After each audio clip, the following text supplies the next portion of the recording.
The dog's name was Duchess, a purebred Weimaraner Sur worth $40,000.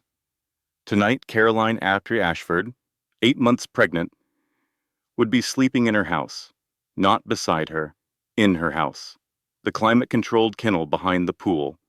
Her billionaire husband had just given her bedroom to his mistress, the same mistress who walked down the stairs wearing Caroline's silk robe, drinking wine, holding Caroline's prenatal vitamins.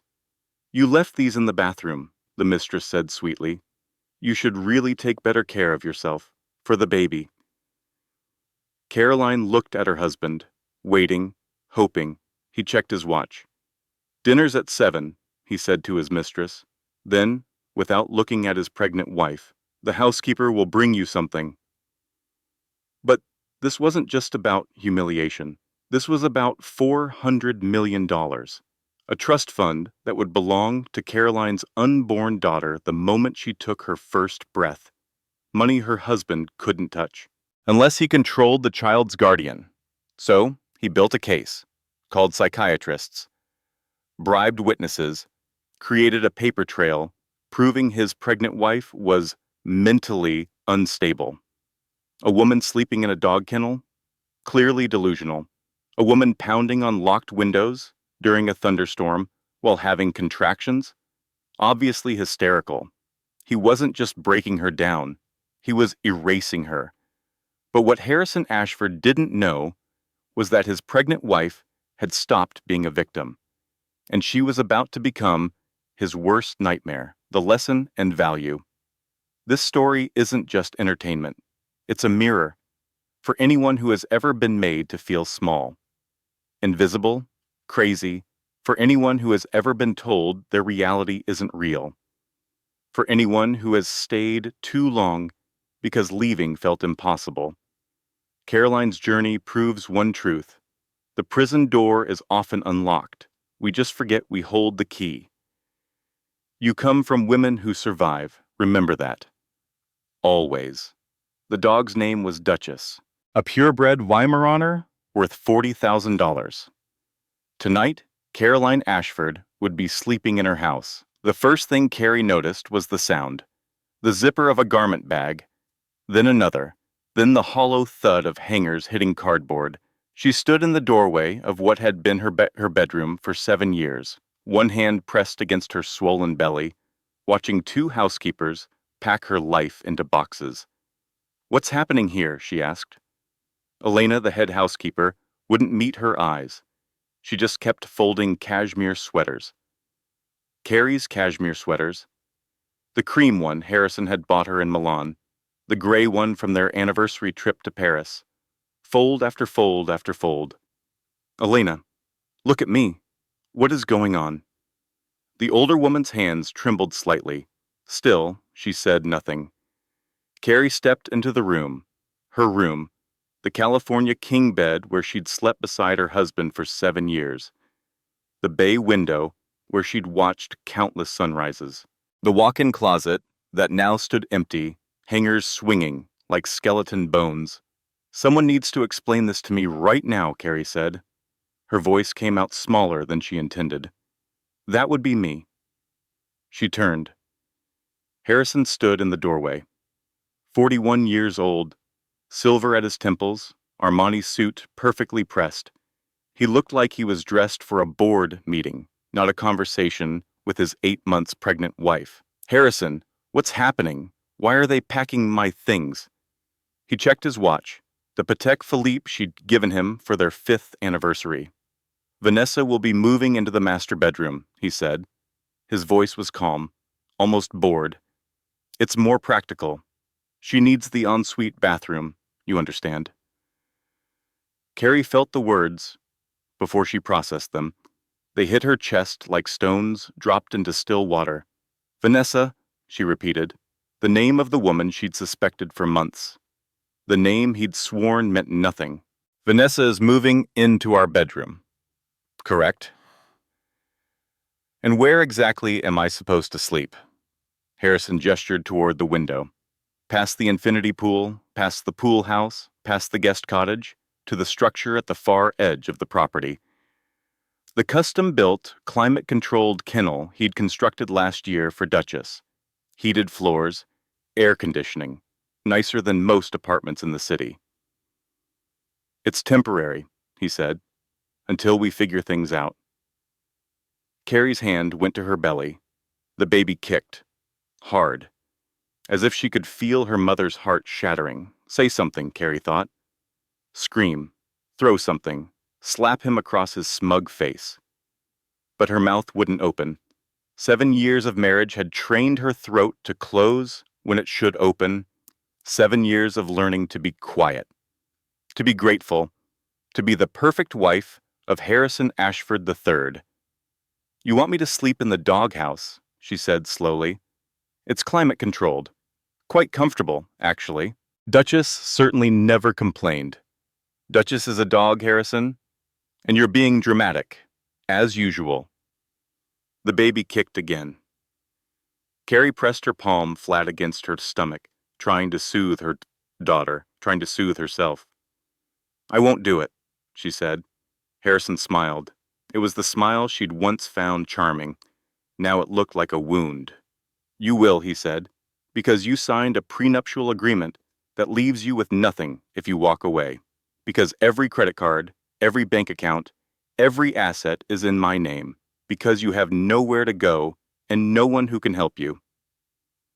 He straightened his cufflinks. "The kennel is comfortable. You should be grateful I'm not putting you on the street." Footsteps on the stairs, the click of expensive heels on marble.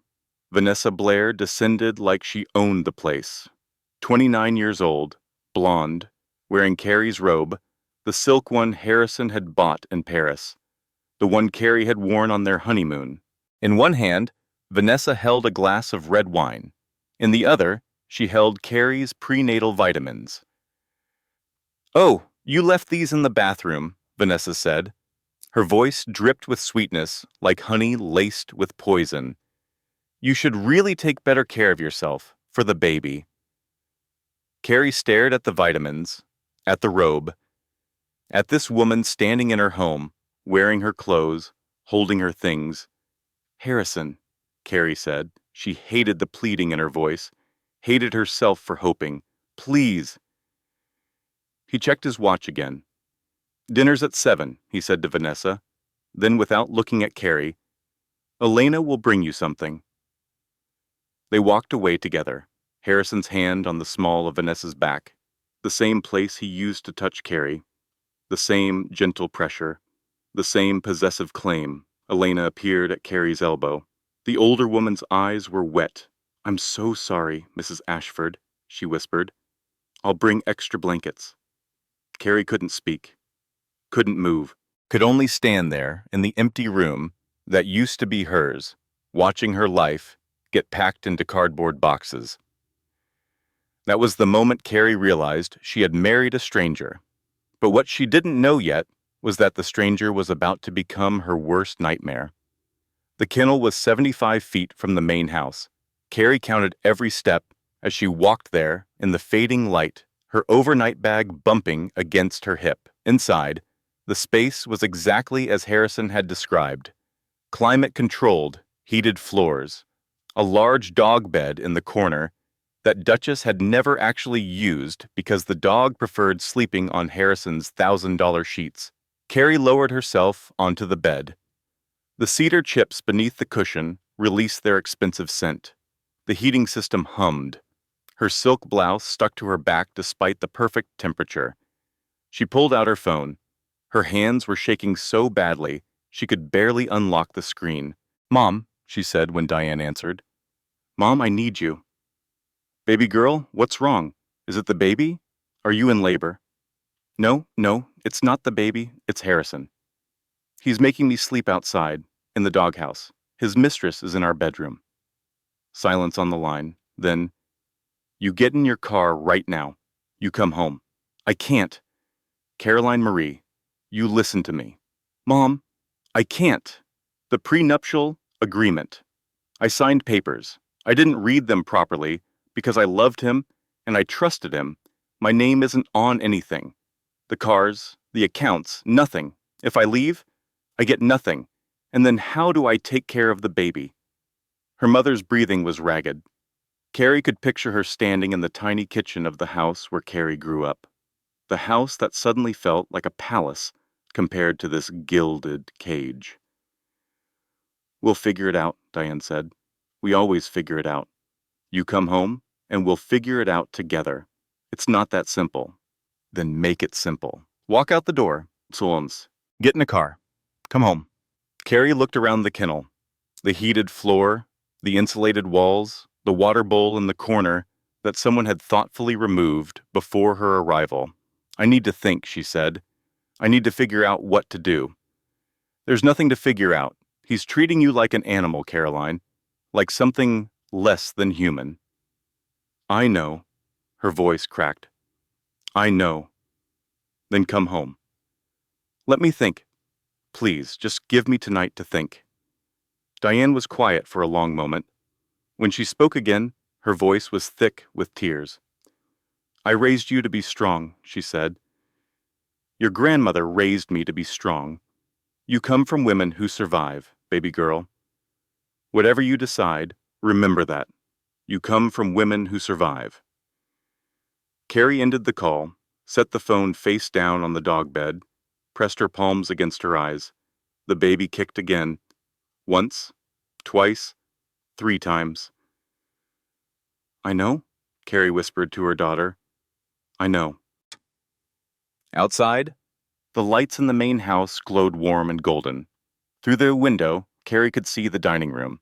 Harrison and Vanessa at the table, candles lit, wine poured, Elena serving them dinner, the dinner that should have been Carrie's, the life that should have been Carrie's.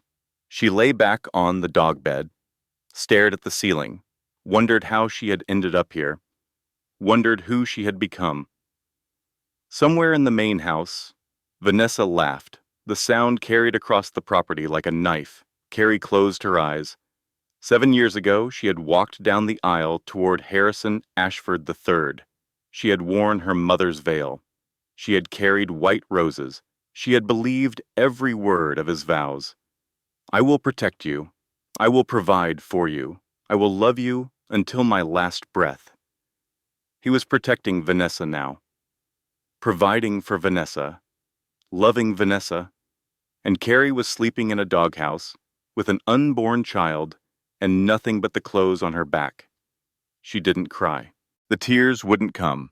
Instead, she lay in the darkness and listened to the heating system hum and tried to remember the woman she had been before she became Mrs. Harrison, Ashford III. That woman seemed very far away now, almost like she had never existed at all. Morning came gray and cold. Carrie woke with a crick in her neck and the baby pressing hard against her bladder. The dog bed was comfortable enough, but it wasn't designed for a woman 8 months pregnant. She sat up slowly. Every muscle ached. Outside the kennel's windows, fog had rolled in from the coast, shrouding the estate in a damp gray veil. Elena appeared at 8 o'clock sharp. She carried a tray with scrambled eggs, toast, orange juice. Her eyes were red-rimmed.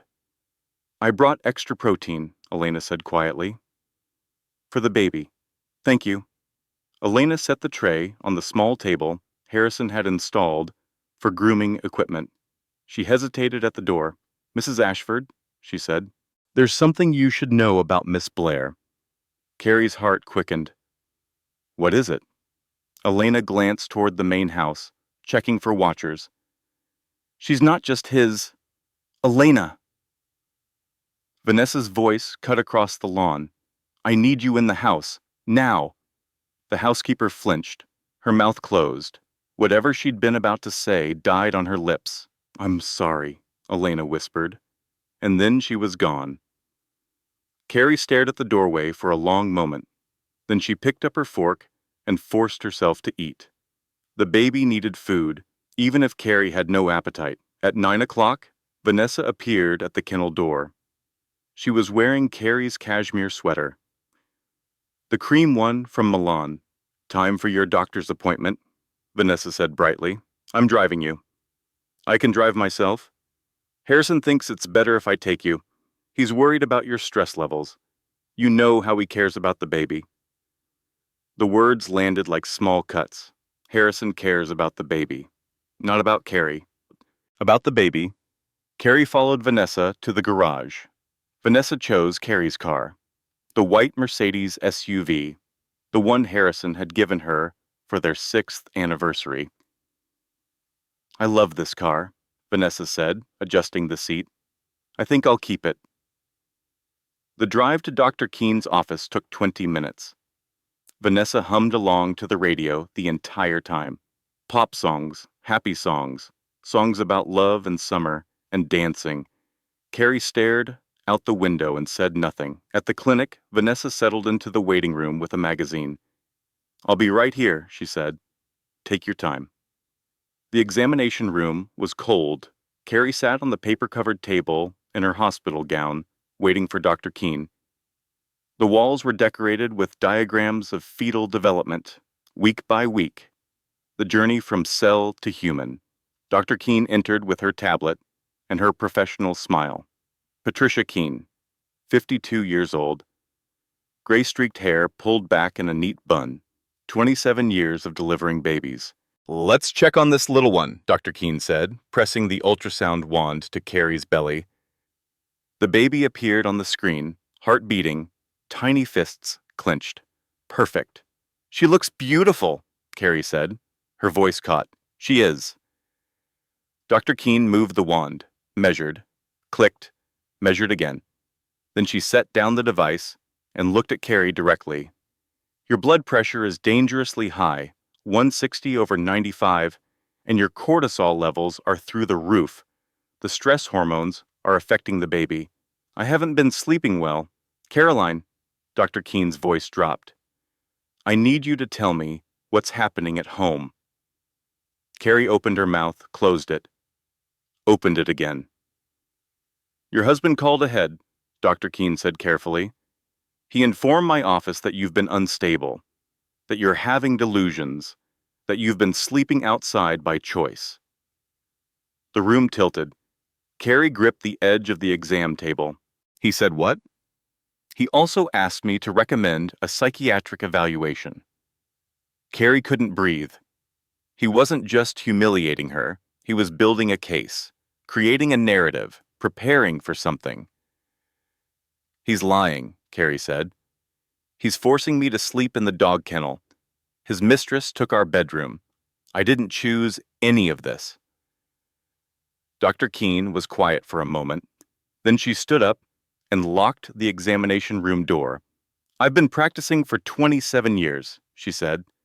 I know what coercive control looks like, and I'm required to document what I see. She pulled up Carrie's medical records on her tablet, scrolled back through months of visits. 3 months ago, you came in with bruises on your upper arm. You said you fell in the garden. I did fall.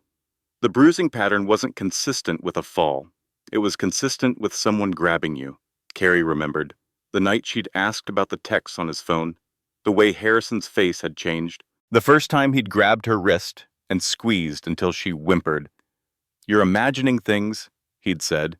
You're hormonal. This is pregnancy brain. 2 months ago, Dr. Keen continued, you'd lost 7 pounds instead of gaining. You blamed it on morning sickness, but you were well past the first trimester. The stress, the walking on eggshells, the way food turned to ash in her mouth whenever Harrison looked at her with those cold eyes. Last month, you asked me about anxiety medication. You said you'd been having trouble sleeping, couldn't stop worrying, felt like something terrible was about to happen. Something terrible had been about to happen. Something terrible was happening right now. Dr. Keen set down her tablet. Caroline, I've been keeping notes because something didn't add up, and now your husband is calling ahead to lay groundwork for a psychiatric commitment. She leaned forward. You're not crazy. You're being abused. The words landed like oxygen after drowning. Someone sees, someone believes. I'm not crazy. This is really happening. He's building a case against me, Carrie said slowly. He wants everyone to think I'm mentally ill. It appears that way. But why? Why would he do all this? He could just divorce me. The prenup gives me a nothing anyway. Dr. Keene was quiet for a moment. I can't answer that, but I can tell you that what he's doing is documented now. I've recorded everything I've observed, time-stamped and stored in your medical file. She squeezed Carrie's hand. Whatever happens next, there's a record. You're not alone. Carrie sat with that for a moment. Then she said, "That woman in the waiting room, Vanessa, she drove me here. She'll report everything back to Harrison. Then we'll give her nothing to report." Dr. Keene stood. "I'm going to tell her that everything looks fine. Normal pregnancy, normal stress. I'll suggest some prenatal yoga and early nights." "Thank you." "Don't thank me yet. You need to figure out what's really happening, and you need to protect yourself and that baby." Carrie nodded. Her mind was already racing. The prenuptial agreement, the phone calls to her doctor, the careful construction of a narrative that painted her as unstable. Harrison wasn't just having an affair, he was planning something much bigger. And Carrie was going to find out what. The bathroom in Dr. Keene's office was small and cold. Carrie sat on the closed toilet seat, still wearing the hospital gown. She counted the tiles on the floor. 47 tiles, small squares of white ceramic. She counted them again, still 47. At least something in her life was consistent. She pressed her palms against her eyes, breathed deeply, tried to slow her racing heart. "Think," she told herself. "Think like Harrison would think. He was a billionaire. He didn't do anything without a reason. Every move calculated. Every outcome predicted. If he wanted her gone, he could simply divorce her.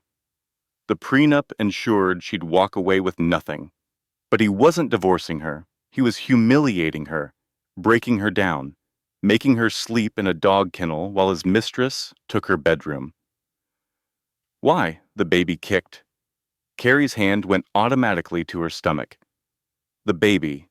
Something about the baby. She remembered Harrison's face when she'd told him she was pregnant. The flash of something in his eyes. She'd thought it was joy. Now she wasn't sure what it was. Calculation, maybe. The same look he got when he was planning a hostile takeover. "Mrs. Ashford?" Elena's voice, back at the kennel, trying to tell her something about Vanessa. "She's not just his what? His mistress? His girlfriend? His something else entirely?"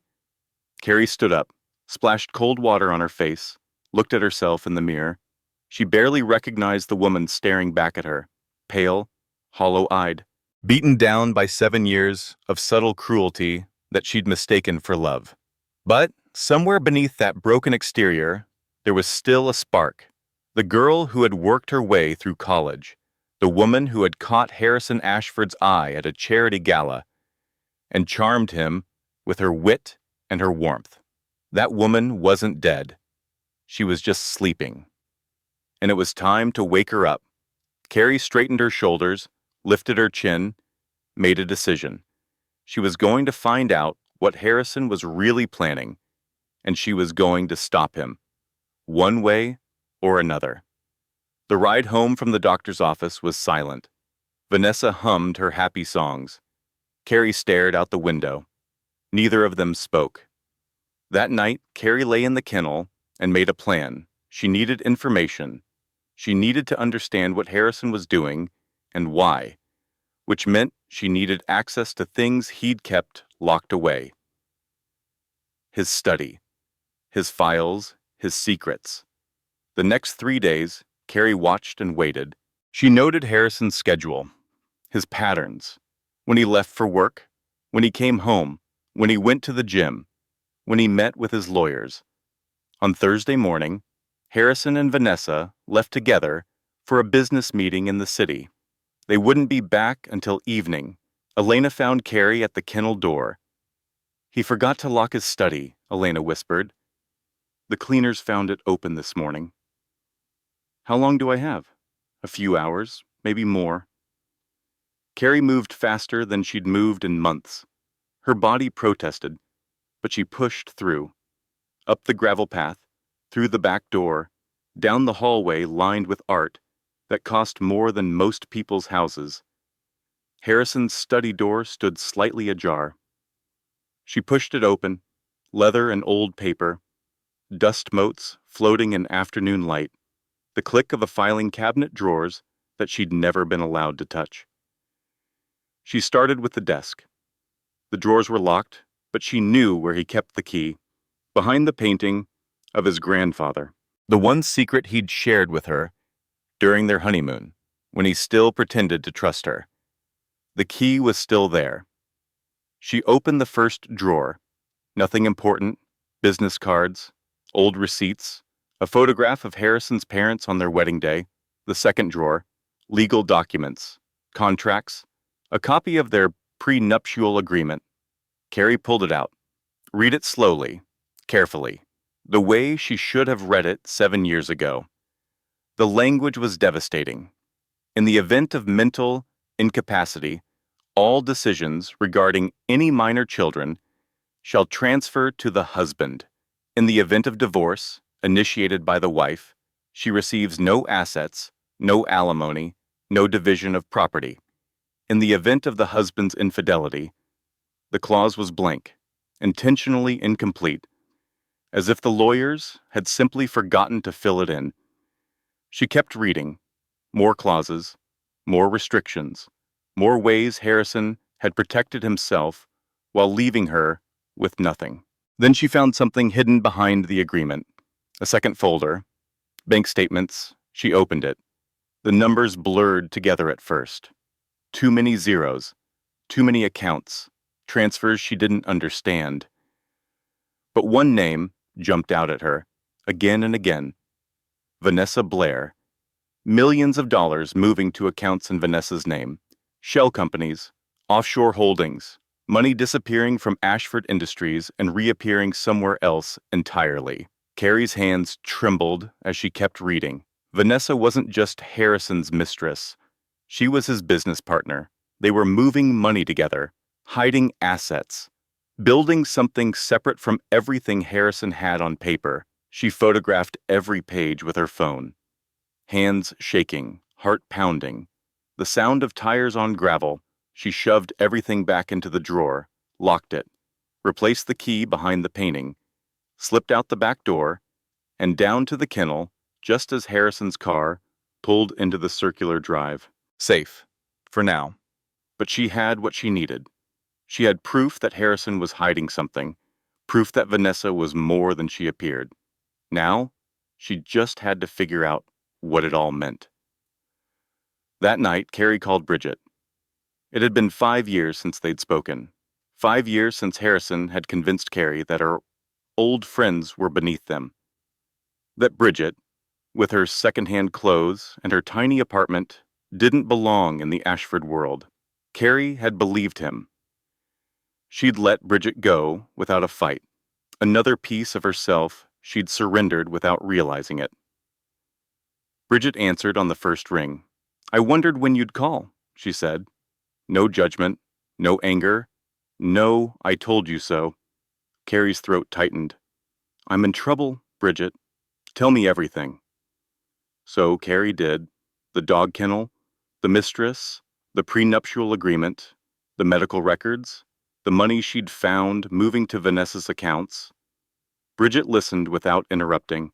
When Carrie finished, there was a long pause. "Vanessa Blair," Bridget said finally. "That name sounds familiar." "You know her?" "No, but I know the type. Corporate fixers, money launderers, people who make problems disappear." Another pause. "Before I went into forensic accounting, I worked at a firm that dealt with people like that. They specialize in helping rich men hide their assets during divorces. He's not divorcing me, though. He's keeping me around, humiliating me, because there's something else going on, something that requires you to stay married, at least for now." The baby. It always came back to the baby. "I found something else," Carrie said. While I was looking through the files, a trust fund document, old family money, the Ashford Family Trust. What did it say? I didn't have time to read it all, but I saw something about the eldest grandchild, an inheritance that activates at birth. Bridget was quiet for a moment. Then, Carrie, is your baby the first Ashford grandchild? Yes. Harrison has a younger brother, but he never had children. Then your daughter might be set to inherit a lot of money, money that Harrison can't touch, unless he controls her guardian. The pieces fell into place like a nightmare puzzle. Harrison didn't want Carrie. He didn't want their marriage. He wanted their daughter, the trust fund, the inheritance, the money that would belong to his child. If he could have Carrie declared mentally incompetent, he would gain full custody, full control, full access to whatever fortune was waiting in that trust. He's trying to steal my baby, Carrie whispered. That's what it sounds like. Carrie pressed her hand against her stomach. The baby kicked in response. Strong, alive, completely unaware of the battle being waged for her future. What do I do? Carrie asked. You fight, Bridget said. You gather evidence. You build a case. And you don't let that bastard win. 3 a.m. Carrie sat in the kennel with her phone, scrolling through the photographs she'd taken of the financial documents, making notes, trying to understand the web of companies and transfers that connected Harrison to Vanessa. She couldn't make sense of it all. The numbers were too big, the structures too complex. She needed help. She thought about calling her mother again. But Diane didn't understand money like this. Didn't understand the world Harrison operated in. She thought about the lawyer who had prepared her prenuptial agreement. But that lawyer worked for Harrison. Everyone worked for Harrison. Everyone except the people Harrison had discarded along the way. Carrie pulled up her contacts, scrolled through names she hadn't looked at in years. People from her old life, before Harrison, before the money, before the golden cage that had slowly become a prison. She stopped on one name, Theo Castellanos, a businessman she'd met at a charity gala years ago. He'd warned her about Harrison even then, told her that Ashford Industries wasn't as clean as it appeared, that Harrison had built his empire on other people's broken dreams. She hadn't listened. She'd been too in love, too naive, too desperate to believe that someone like Harrison Ashford could love someone like her. She typed out a text message, deleted it, typed it again. This is Caroline Ashford. We met 5 years ago at the Peterson Foundation Gala. You tried to warn me about my husband. I should have listened. She stared at the message for a long moment. Then she hit send. The response came back within seconds, as if he had been waiting for this moment for years. I'm glad you finally reached out. We need to talk. In person. Somewhere Harrison can't find us. Carrie typed back, tell me where and when. The meeting happened 2 days later, a coffee shop in Santa Monica. The kind of place that catered to screenwriters and students, anonymous, forgettable. The opposite of everything Harrison stood for. Theo was already there when Carrie arrived, 38 years old, dark hair going gray at the temples, expensive suit that he wore like armor. Caroline, he said, standing to greet her, you look like a pregnant woman who's been sleeping in a dog kennel. A flicker of surprise crossed his face, then understanding, then something that might have been rage. Tell me, he said. So she did. Again, the whole story, from the beginning. When she finished, Theo sat back in his chair. His coffee had gone cold. Your husband is a monster, he said quietly. I've known that for years, but this is worse than even I imagined. You said you wanted to warn me. 5 years ago, what did you know? Ashford Industries has been cooking the books for almost a decade, hiding losses, inflating profits, moving money through shell companies to make the balance sheets look good. Theo leaned forward. I've been trying to prove it for years, but Harrison covers his tracks too well. Every time I think I have something, it disappears. Vanessa, he nodded. She's not just his mistress, she's his fixer, a specialist in corporate fraud, makes problems disappear, makes evidence disappear, makes people disappear if the price is right. Carrie felt cold despite the warm shop. And the trust fund? She asked. The Ashford Family Trust? $400 million, Theo said. Old money. Harrison's grandfather made a fortune in steel and put it all into a trust for future generations. The terms are ironclad. The eldest legitimate grandchild inherits at birth. Harrison can't touch it, can't borrow against it, can't even influence how it's managed until the child turns 18. So my daughter will be worth $400 million the moment she takes her first breath. And if Harrison controls her guardian, he controls the money, at least in practice. He can draw a salary as the trustee, make investments on her behalf, essentially use her inheritance as his personal piggy bank. But only if I'm out of the picture. Exactly. A competent mother with custody rights is a problem for him. A mentally ill woman committed to a psychiatric facility is not. Carrie stared at her untouched tea. The milk had formed a skin on the surface. She pushed the cup away. Why are you helping me? She asked. Theo was quiet for a moment. Then he said, because I hate your husband, and because what he's doing to you is wrong. Both things can be true. That's not enough. Nobody does anything for free, especially not in Harrison's world. A ghost of a smile crossed Theo's face. You're smarter than he gives you credit for. He pulled a folder from his briefcase. 5 years ago, Harrison destroyed my father's company, hostile takeover. He bought up all the debt, called in the loans, and watched as my father lost everything. My father had a heart attack 3 months later. He never recovered. I'm sorry. Don't be. That's not on you. But I've spent the last 5 years trying to take Harrison down, and you might be the key to finally making it happen. He slid the folder across the table. Carrie opened it. Documents, financials, photographs, a timeline of Harrison's fraud stretching back nearly a decade. I can give you everything I have, Theo said. But it's not enough on its own. I need someone on the inside, someone who can access the records I can't reach. And you want me to be that person. I want to help you save yourself and your daughter. If that helps me take down Harrison in the process, so be it. Carrie looked at the folder, at the evidence of her husband's crimes, at the road that stretched out before her, dangerous and uncertain. She thought about her mother's words. You come from women who survive. She thought about her daughter, the child growing inside her, who deserved better than this. She thought about the woman she used to be, the woman Harrison had slowly erased over 7 years of subtle cruelty. That woman wasn't gone. She was just waiting for a reason to come back. Tell me what you need, Carrie said, and I'll get it. Elena brought dinner to the kennel every night at 6 o'clock.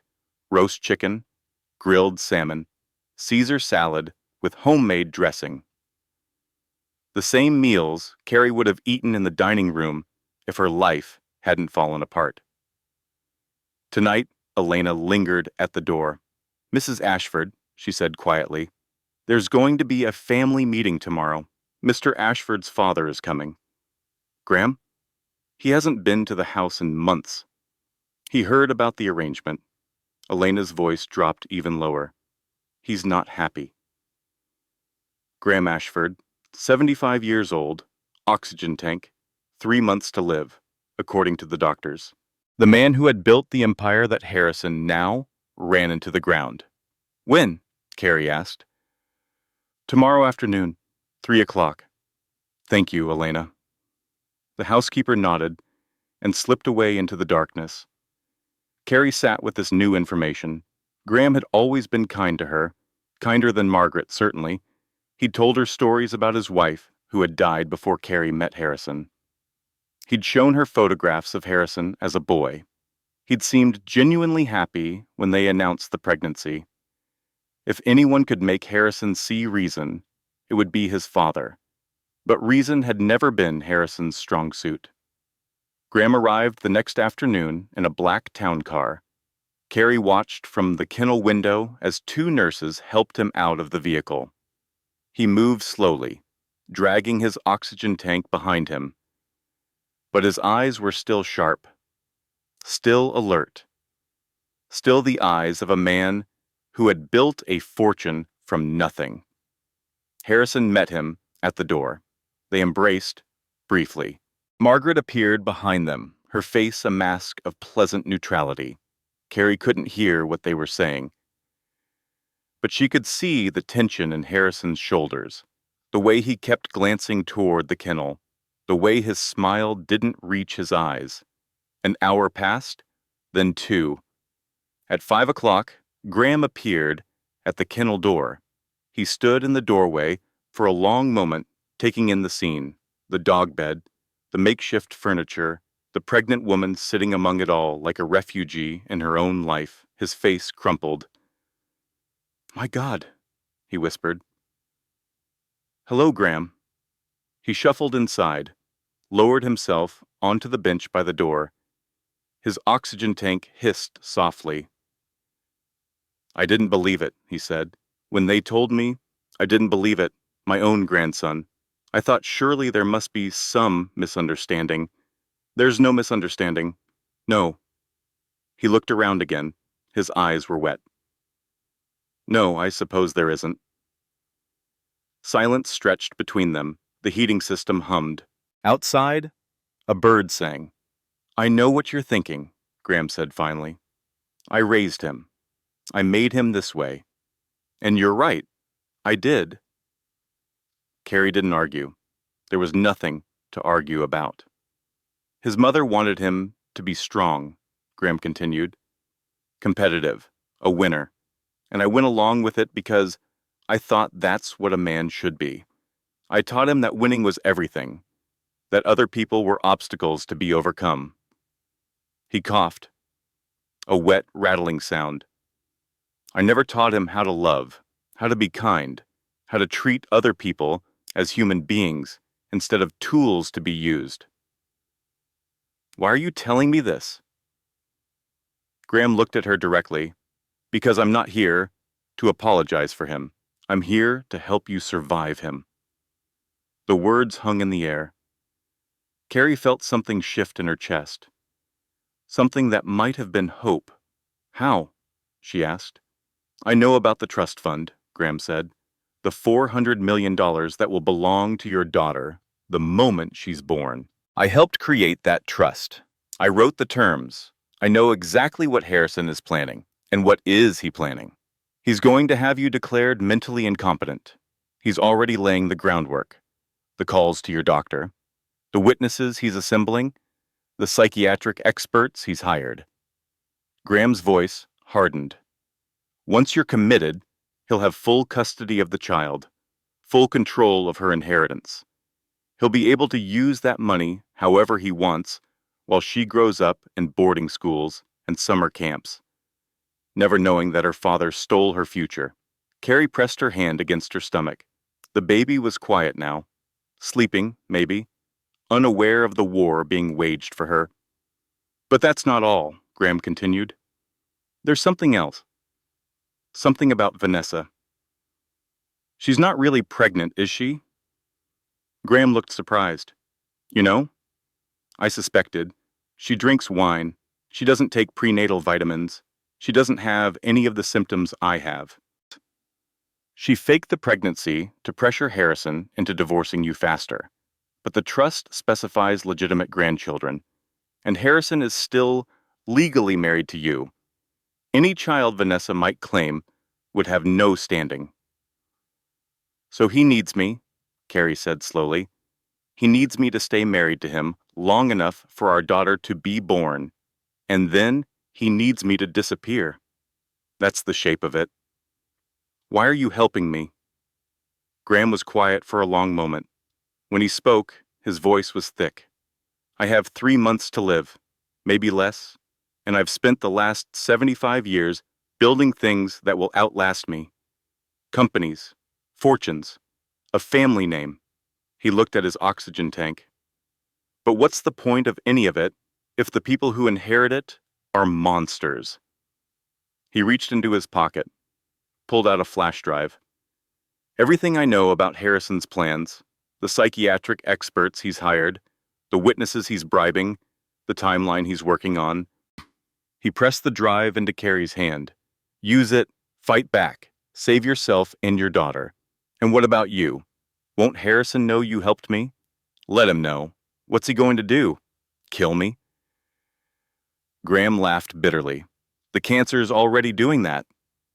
He stood up slowly, gathered his oxygen tank, shuffled toward the door. One more thing, he said, pausing at the threshold. My daughter-in-law, Margaret. She's not as cold as she seems. She's been keeping records, too, for 15 years. Every woman Harrison has destroyed before you. Every penny he's stolen. Everything. Why hasn't she used it? Fear, shame, the same things that keep most people silent. Graham looked back at her. But she's running out of time, too. We all are. He disappeared into the fading light. Carrie watched him go. In her hand, the flash drive felt like a weapon. That night, Carrie plugged the flash drive into her laptop. The files were organized meticulously. Dates, names, dollar amounts. A complete record of Harrison's fraud, stretching back almost a decade. But it was the psychiatric evaluation files that made her blood run cold. 3 separate experts, all claiming to have examined her, all concluding that she suffered from severe postpartum depression complicated by paranoid delusions and a detachment from reality. The examinations had never happened. The conclusions were fabricated. The entire thing was a house of cards built on lies, and Harrison was planning to use it to take her daughter. Carrie read through the night, every file, every document, every piece of evidence Graham had gathered. By dawn, she understood the full scope of what she was facing, and she knew exactly what she had to do. Bridget arrived at the coffee shop in Santa Monica with a laptop bag and a determined expression. I analyzed the financials you photographed, she said, sliding into the booth across from Carrie. It's worse than I thought. How much worse? Harrison has moved approximately $68 million out of Ashford Industries over the past 3 years. Shell companies, offshore accounts, all traced back to Vanessa Blair in one way or another. $68 million. That's just what I can prove. The actual number is probably higher. Carrie processed this. $68 million. Enough to fund a small country, enough to make problems disappear, enough to buy judges and lawyers and psychiatrists willing to sign whatever papers Harrison put in front of them. There's more, Bridget said. I ran Vanessa's name through some databases. She's done this before. 3 times at least. Rich men with messy divorces. She helps them hide assets, discredit their wives, and walk away clean. She's a professional. The best in the business, apparently. Her fee is 10% of whatever she helps hide. That's almost $7 million if Harrison's paying her standard rate. And he's sleeping with her on top of that. Perks of the job, I guess. Carrie felt sick. All of it calculated. All of it planned. Every humiliation carefully designed to break her down. I have the flash drive from Graham, she said. And the files Theo gave me. Is it enough? Bridget shook her head. It's a start, but we need more. We need testimony. People willing to go on record. Who would testify against Harrison Ashford? People he's hurt. People he's betrayed. People with nothing left to lose. Carrie thought about that. Harrison left a trail of wreckage wherever he went. Competitors he'd crushed. Partners he'd cheated. Employees he'd discarded. But most of them were too scared to talk. Too bought off. Too beaten down. Most of them. Elena? Carrie said suddenly. The housekeeper? She's been with the family for 12 years. She's seen everything. And she tried to warn me about Vanessa before she was cut off. Would she testify? I don't know, but I have to try. Elena met her and in the gazebo behind the pool house, far enough from the main house that no one could see them, close enough that Elena could claim she was just trimming the hedges if anyone asked. I can't talk long, Elena said. Her hands were shaking. If Mr. Ashford finds out, I know, I won't ask you to do anything that puts you in danger. Elena laughed bitterly. I've been in danger for 12 years. Every woman who works in that house is in danger. What do you mean? The housekeeper was quiet for a moment. Then she said, You're not the first. The words landed like stones. What do you mean I'm not the first? Before you, there was another woman, Catherine. She was married to Mr. Ashford for 3 years. Then she started having problems, anxiety, depression, paranoia. Elena's voice dropped. At least that's what the doctors said. What happened to her? She's in a facility upstate. Has been for 8 years. Nobody visits. Nobody talks about her. It's like she never existed. Carrie felt the blood drain from her face. Harrison had her committed. He had her destroyed, just like he's trying to destroy you. And before Catherine, there was someone else, a woman named Rachel. She died in a car accident 3 months after their divorce. The police said it was brake failure, an accident. Carrie couldn't breathe. You think Harrison? I don't think anything. I just know what I've seen, and what I've seen is a pattern. Women who get too close, women who learn too much, women who disappear. Why haven't you said anything? Why haven't you gone to the police? Elena's eyes went hard. Because I have 2 children, and no husband, and no papers. Because the Ashfords pay me enough to keep my family fed and housed. Because the one time I tried to help someone, she ended up in a psychiatric ward, and I ended up with a warning that if I ever spoke again, my children would grow up without a mother. The words hung in the air. Carrie understood now. The silence, the fear, the way everyone in Harrison's orbit kept their heads down and their mouths shut. I'm sorry, Carrie said. Don't be sorry. Be smart. Elena leaned forward. You're different from the others. You're fighting back. I've never seen anyone fight back before. I don't have a choice. You always have a choice. Most people choose to give up. Elena stood. I'll help you if I can, but you have to promise me something. What? When this is over, when Harrison is finished, you help me get my papers. You help me and my children become legal. Done? Elena nodded. She started to walk away, then stopped. One more thing. The night of the storm, when you were locked outside. Carrie remembered. The pounding on the windows. The laughter from inside.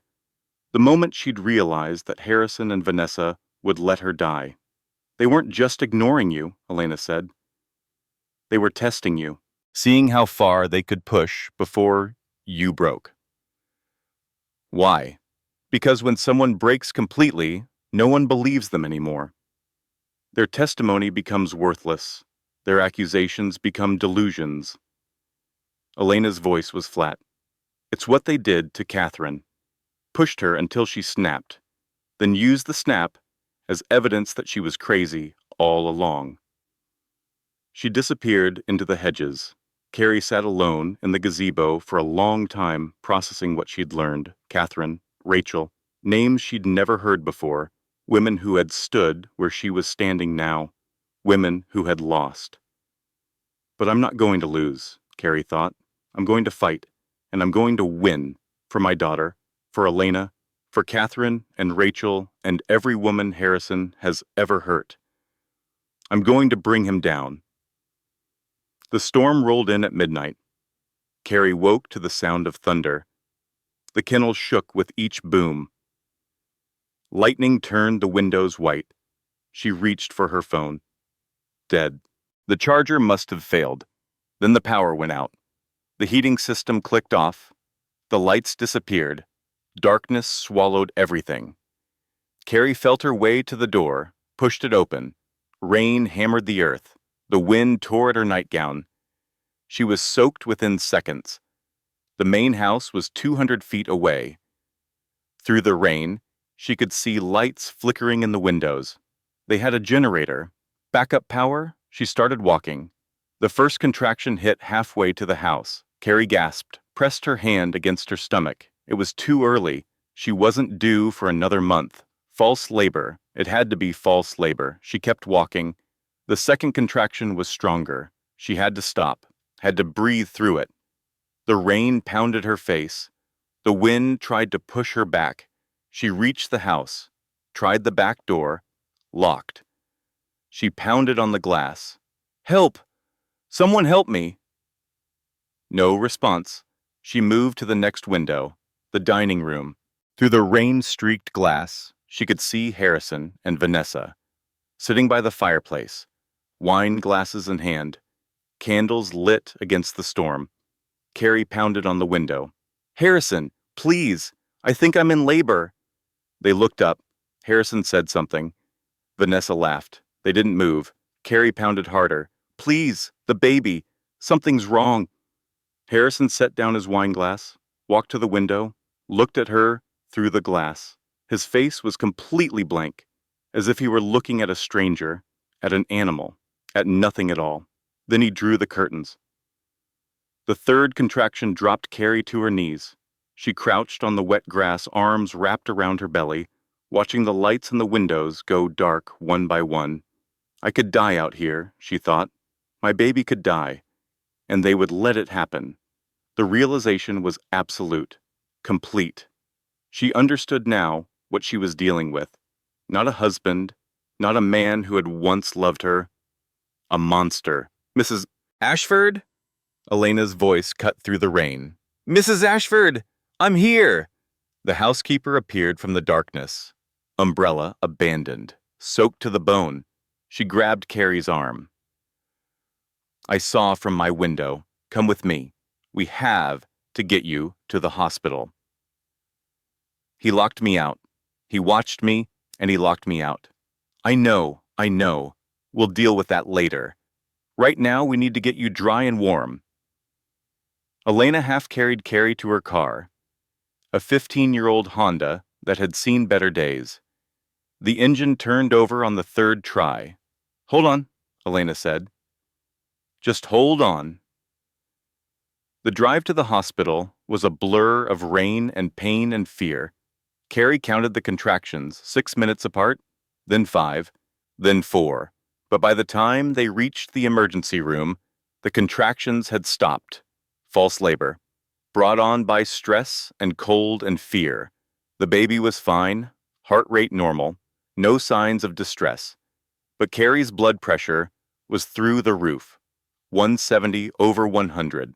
Dangerous territory. She needs complete bed rest, the doctor told Elena, and 0 stress, which, given what you've told me, seems impossible. She can stay with me, Elena said, just for tonight. But Carrie shook her head. No, take me back. Mrs. Ashford, he wants me to run. That's what he's waiting for. If I run, I give up any claim to the house, to the money, to my daughter. Carrie's voice was stronger now, harder. I'm not running. I'm not giving him what he wants. Elena stared at her for a long moment. Then she nodded. You're the bravest woman I've ever met, she said quietly. No, Carrie replied. I'm just a woman with nothing left to lose. The hospital discharged Carrie with strict instructions. Bed rest, monitoring, weekly check-ins with Dr. Keene. But Carrie couldn't rest. Not now, not when she was so close. The morning after the storm, she called Russ Bennett. Russ had been the Ashford family attorney for 20 years. He'd drafted the prenuptial agreement. He'd handled the incorporation of the shell companies. He'd been Harrison's right hand through every dirty deal and every destroyed life. If anyone knew where the bodies were buried, it was Russ. "Mrs. Ashford," he said when he answered. His voice was guarded. "I don't think we should be speaking." "Why not? You're my lawyer, too." "Technically." "Technically, but in practice, you work for my husband. I know. But I also know you've been having trouble sleeping lately. 3:30 in the morning is a strange time to be refilling a prescription for Ambien." Silence on the line. "How do you know about that?" "I know a lot of things, Russ. I know about Catherine. I know about Rachel. I know about the money moving to Vanessa Blair's accounts." Carrie's voice hardened. "I know you've helped cover it all up. And I know that when this falls apart, and it will fall apart, you'll be the one holding the bag while Harrison walks away clean." More silence. "What do you want?" Russ asked finally. "I want to meet. Tonight.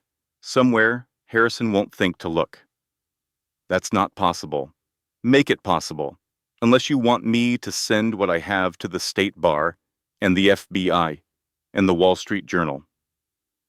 A long pause. Carrie could hear him breathing, calculating, weighing his options. "There's a diner off the interstate," he said finally. "Sal's, 40 miles from the estate. I can be there at 9. I'll be there at 8:30. She hung up before he could argue. Sal's diner was exactly what Carrie expected. Formica tables, vinyl booths, coffee that had been sitting on the burner since morning. The kind of place where no one asked questions. Russ arrived at 9:15. He looked like he hadn't slept in days. "I can't believe I'm doing this," he said, sliding into the booth across from her. "I can't believe it took you 20 years. He flinched. "That's fair."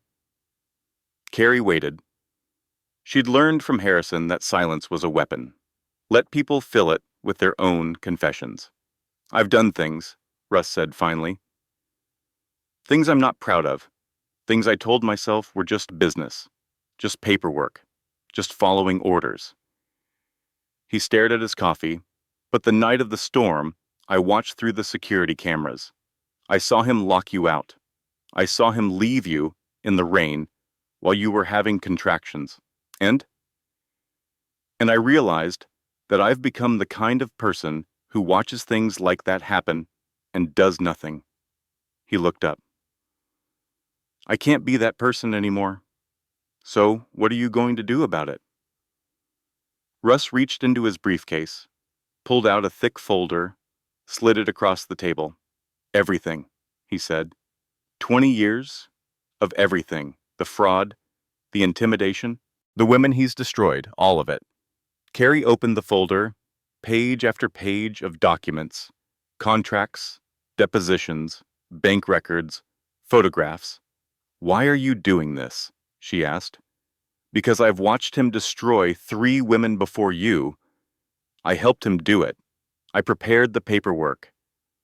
I filed the motions. I made it all happen." His voice cracked. "I told myself they deserved it, that they were crazy, that Harrison was just protecting himself. And now I know the truth. They weren't crazy. They were victims, just like you." He took a shaky breath. "I'm not going to watch him destroy a 4th. Carrie looked at him for a long moment, searching for lies, for tricks, for the catch that surely must be coming. But all she saw was a man who had finally hit bottom, a man who was trying, too late, to find his way back. "Off the record," she said. "What are my chances? Honestly, not good. Harrison has resources you can't imagine. Money, connections, power. He can drag this out for years, decades even, long enough for your daughter to grow up without you. But he's never faced someone who fights back. Not really." Catherine broke too quickly. Rachel gave up. Russ leaned forward. "You're different. You're still standing. And that scares him." Good, Carrie said. He should be scared. The team came together slowly, piece by piece, person by person. Bridget handled the financial analysis. She worked through the nights, mapping the web of shell companies and offshore accounts that connected Harrison to Vanessa. Theo provided the business intelligence. His investigators tracked Harrison's movements, his meetings, his communications, every phone call, every email, every whispered conversation. Dr. Keene documented the medical evidence, the bruises, the stress levels, the fabricated psychiatric evaluations. Elena gathered witness statements, other housekeepers, former employees, people Harrison had hurt and discarded over the years. And Russ, the lawyer who had enabled so much of it, turned his knowledge of Harrison's methods into a roadmap for his destruction. They met in secret, changed locations constantly, used burner phones and encrypted messages. Harrison knew something was happening. Carrie could see it in the way he watched her, the way he increased security, the way Vanessa stopped leaving the house. But he didn't know what. Not yet. 3 weeks before her due date, Carrie got a phone call. "It's Margaret," the voice said. "Your mother-in-law. We need to talk." Carrie almost laughed.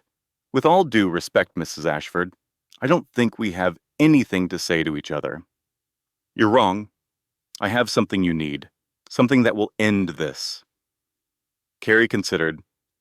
Margaret had always been cold, distant, dismissive.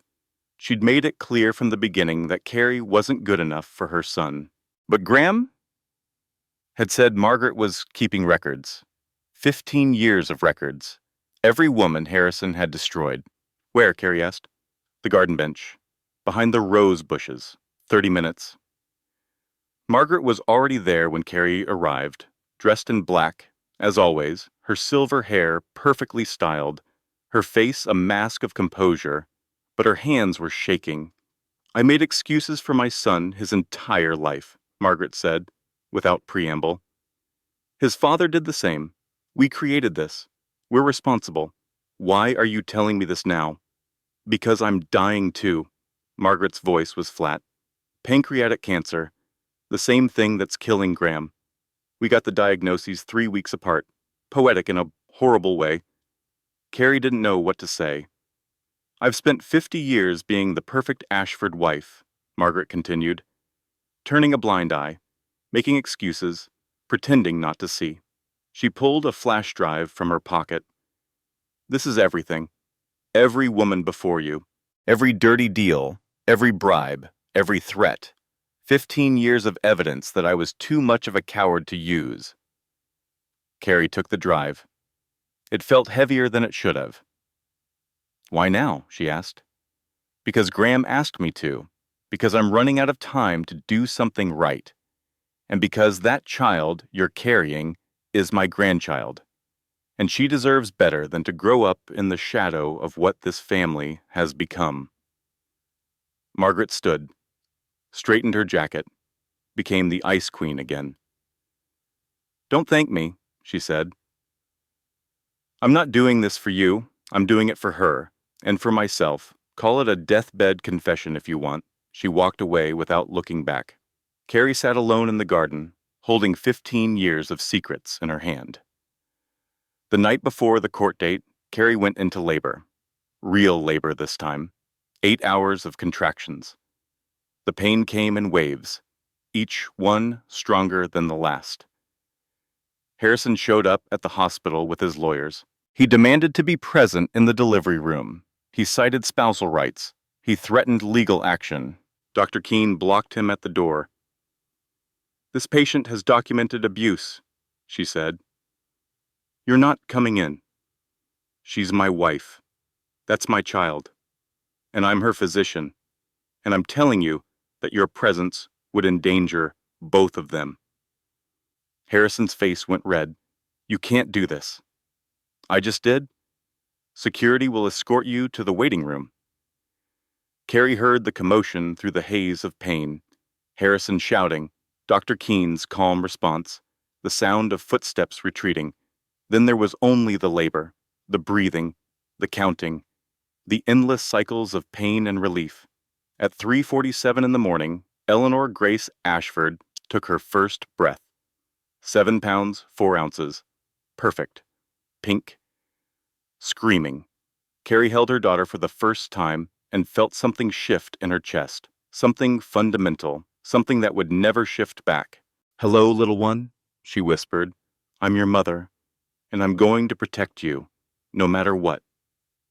Eleanor's tiny hand curled around Carrie's finger. The war wasn't over. It was only beginning. But for this one moment, in this quiet room, there was only a mother and her child, and a fierce, burning love that no one could ever take away. The custody hearing was scheduled for 10 days after Eleanor's birth. Harrison filed for emergency custody. His petition claimed that Carrie was mentally unstable, that she had delusions, that she had placed the baby at risk by sleeping outdoors and refusing medical treatment. His expert witnesses were lined up. 3 psychiatrists who had never examined Carrie but were willing to sign whatever papers Harrison put in front of them. A social worker who had received suspicious payments to his personal account. A family court judge who had been appointed thanks to Ashford Industries' campaign contributions.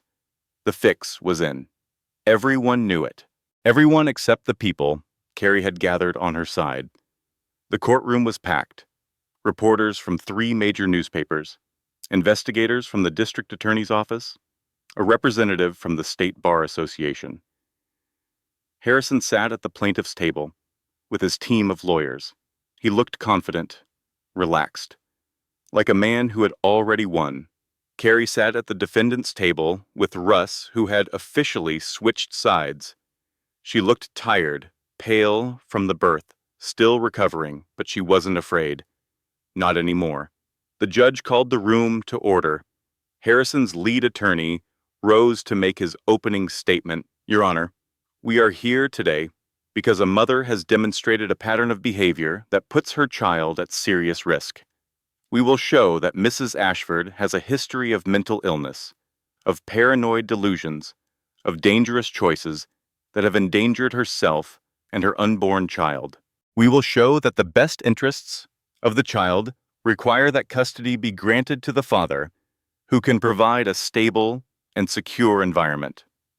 The attorney sat down. The judge turned to Carrie's table. Russ stood. "Your Honor, we will show that every piece of evidence my colleague has cited has been fabricated. We will show that the psychiatric evaluations were conducted without examination. We will show that the witnesses have been bribed. And we will show that Harrison Ashford III has a pattern of destroying women who get in his way, a pattern that spans 2 decades and at least 3 marriages." Murmurs in the gallery. Harrison's face went still. "Furthermore," Russ continued, "we will introduce evidence of financial fraud totaling more than $68 million, evidence of conspiracy to commit perjury, evidence of obstruction of justice, and evidence that Mr. Ashford's sole motivation in seeking custody is to gain control of a $400 million trust fund that his daughter is set to inherit." The judge leaned forward. "Mr. Bennett, these are serious allegations." "We have serious evidence, Your Honor, documented and verified by multiple independent sources." "Very well. Proceed." The testimony took 3 days. Dr. Keene presented the medical records. The bruises, the stress levels, the documentation of abuse that stretched back months. Bridget presented the financial analysis, the shell companies, the offshore accounts, the millions of dollars that had been siphoned from Ashford Industries. Elena presented her witness statement. 12 years of watching, 12 years of silence, 12 years of guilt. And then Vanessa took the stand. She wore a simple black dress, no jewelry. Her hair pulled back in a severe bun. She looked nothing like the confident woman who had descended the staircase, wearing Carrie's robe. "Miss Larsetta," Russ said, "what is your relationship with Harrison Ashford?" I was hired by Mr. Ashford 3 years ago to help with his financial restructuring. And what did that restructuring involve? Vanessa glanced at Harrison. He stared back with ice in his eyes. It involved moving assets out of Ashford Industries into shell companies, fabricating documentation, hiding money from auditors and regulators. For what purpose? To create a slush fund that Mr. Ashford could access without oversight, money for bribes, payoffs, hush money. And what were you paid for this work? 10% of whatever I helped hide, approximately $7 million over 3 years. Did you have a personal relationship with Mr. Ashford as well? Vanessa's face tightened. Yes. And was the pregnancy you announced to Dr. Keene's office real? A long pause. Then, no, it was fabricated. Mr. Ashford wanted to create pressure for a faster divorce. He thought that, if Mrs. Ashford believed he had another child on the way, she would accept a worse settlement. The gallery erupted. The judge pounded her gavel. Ms. Blair, why are you testifying against Mr. Ashford today? Vanessa looked at Harrison one more time. Then she turned back to the court. Because he promised me $10 million to help destroy his wife, and he never paid. He never intended to pay. I was just another person he used. She stepped down from the stand. Harrison watched her go. His face was completely blank. The judge's ruling came on the 4th day. Full custody to Caroline Ashford, restraining order against Harrison, criminal investigation to be opened into allegations of fraud, perjury, and conspiracy. Harrison's lawyers immediately filed for appeal. But the damage was done. The newspapers had their story. The district attorney had his evidence. The house of cards was falling. As the bailiffs prepared to escort Harrison from the courtroom, he passed within 3 feet of Carrie. He stopped, leaned close. His voice was barely a whisper. This isn't over. Carrie looked at him, really looked, at the man she had married, the man she had loved, the man who had made her sleep in a doghouse while he laughed with his mistress. Yes, she said quietly, it is. The bailiffs led him away. Carrie watched him go. Then she gathered Eleanor in her arms and walked out of the courthouse into the California sunshine. 6 months later, the house was small. A cottage, really. 2 bedrooms, a tiny kitchen, a garden out back that needed work. It was nothing like the Ashford estate. Nothing like the life Carrie had known for 7 years. It was perfect. Eleanor lay on a blanket in the sunshine, waving her tiny fists at the sky. 6 months old now, starting to babble, starting to smile. Carrie sat beside her, pulling weeds from the garden bed. The work was hard. The soil was stubborn, but there was something satisfying about it, about making things grow with her own hands. Her mother's car pulled into the driveway. Diane emerged with bags of groceries and a face full of tears. Every time I see her, Diane said, kneeling beside Eleanor. She's bigger. How is that possible? It's called growing, Mom. I know what it's called. I just can't believe it's happening so fast. They had lunch together on the back patio, sandwiches and lemonade, simple things. I heard Harrison's company filed for bankruptcy, Diane said. Carrie nodded. The fraud investigation uncovered more than anyone expected. Turns out he'd been cooking the books for almost a decade. The whole thing collapsed once people started looking. And him? Awaiting trial. Out on bail, but he can't leave the state. The lawyers say he's looking at 15 to 20 years. Good. Carrie didn't argue. After her mother left, Carrie sat on the garden bench with a letter in her hand. Graham had died 2 months after the trial, peacefully, in his sleep, with a morphine drip and his favorite music playing. He'd left her a letter. She'd read it a dozen times, but she read it again now. Dear Caroline, you showed me that it's never too late to do the right thing, that redemption is possible, even at the end. I'm leaving you the garden. Just the garden. The rest of the estate will be sold to pay off debts and settlements. But the garden was my wife's favorite place, and now it's yours. Tell Eleanor about me someday, the real me, not the man I pretended to be. Tell her that we all make mistakes, that we all have choices, that it's what we do with those choices that defines us. You chose to fight when everyone told you to give up. You chose to stand when everyone expected you to fall.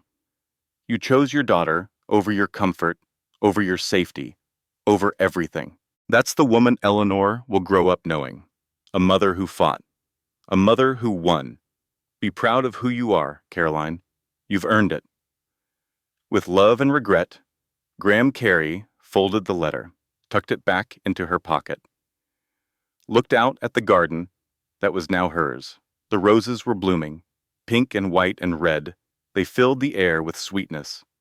That night, after Eleanor was asleep, Carrie poured herself a glass of wine and sat on the back porch. She thought about everything that had happened. The doghouse, the storm, the courtroom, the long, terrible journey from victim to survivor. She still had bad dreams sometimes, still flinched when doors slammed, still caught herself looking over her shoulder, waiting for the next blow to fall. But the blows weren't coming anymore. Harrison was gone. Vanessa was gone. The empire of lies had crumbled. And Carrie was still standing. She thought about Dr. Keene's words from the last checkup. Your blood pressure is perfect. Stress hormones normal. You're healthy. She thought about Bridget, who had taken a job at a forensic accounting firm that specialized in exposing corporate fraud. About Elena, who had finally gotten her papers and was working towards citizenship for her children. About Russ, who had turned state's witness and was rebuilding his practice with a focus on protecting abuse victims. She thought about Margaret, who had died 3 weeks after Graham, who had never apologized in person, but who had left behind a letter of her own. I was wrong about you. I was wrong about everything. Take care of my granddaughter.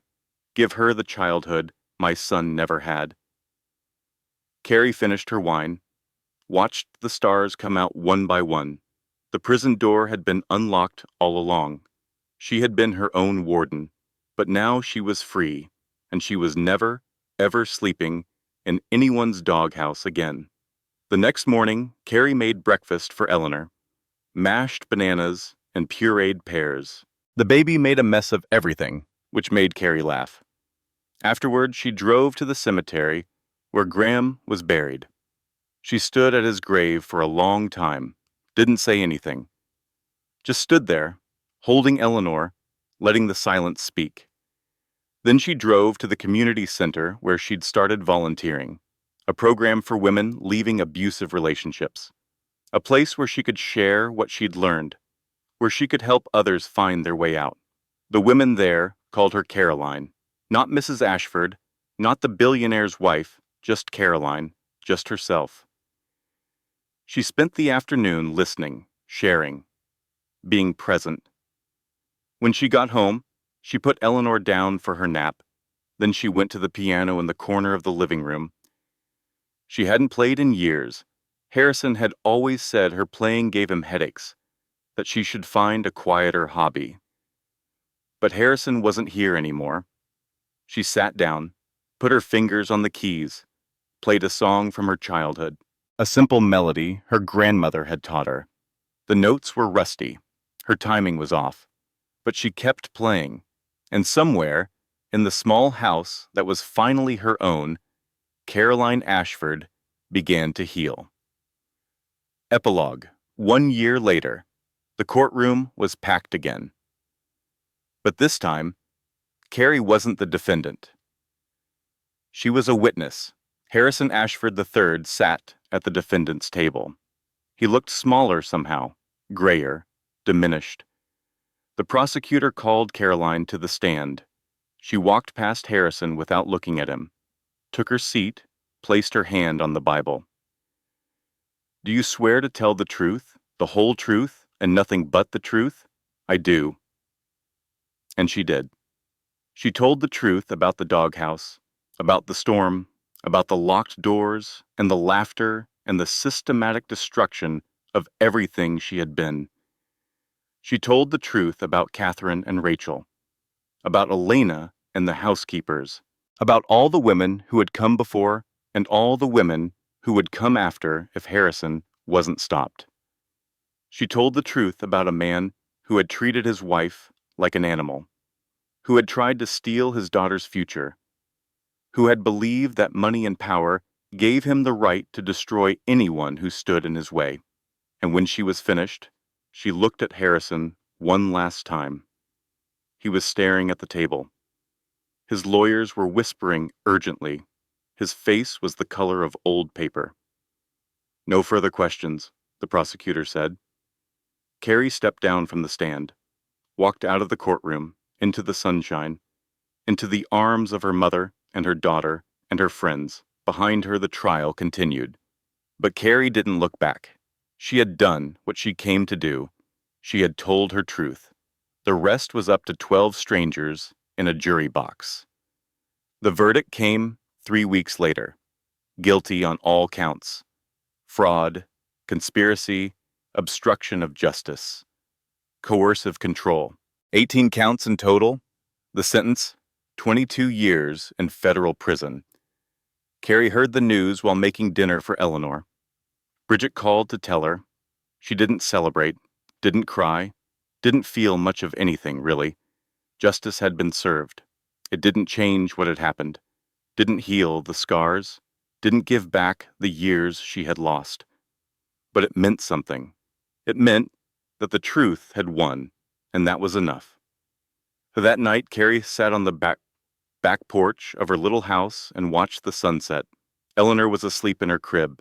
The baby monitor crackled softly on the table. The garden was blooming. The roses Graham had left her were the most beautiful she'd ever seen. Pink and white and red. The colors of hope. Carrie thought about the woman she had been. The woman who had walked down the aisle toward Harrison Ashford 7 years ago. So full of hope. So full of trust. That woman seemed like a stranger now. But maybe that was okay. Maybe she had needed to be broken to learn how to put herself back together. Maybe she had needed to lose everything to discover what really mattered. Her daughter, her family, her friends, herself. The prison door had been unlocked all along. She had been her own warden, but now she was free, truly free, for the first time in her life. Carrie lifted her face to the fading light, let the warmth wash over her, breathed in the scent of roses, and smiled. If this story resonates with you, if you know someone who needs to hear it, share it with them. Drop a comment below. Tell me your thoughts. Have you ever felt trapped in a situation everyone else thought was perfect? And if you haven't already, hit that subscribe button and the notification bell. We share stories like this every week. Stories about resilience, justice, and the quiet strength that lives inside all of us. Now, let's begin. Closing credit. This content was carefully researched, developed, and manually edited by our team to deliver meaningful stories and valuable life lessons to our audience. Thank you for watching until the end. Your support means everything to us.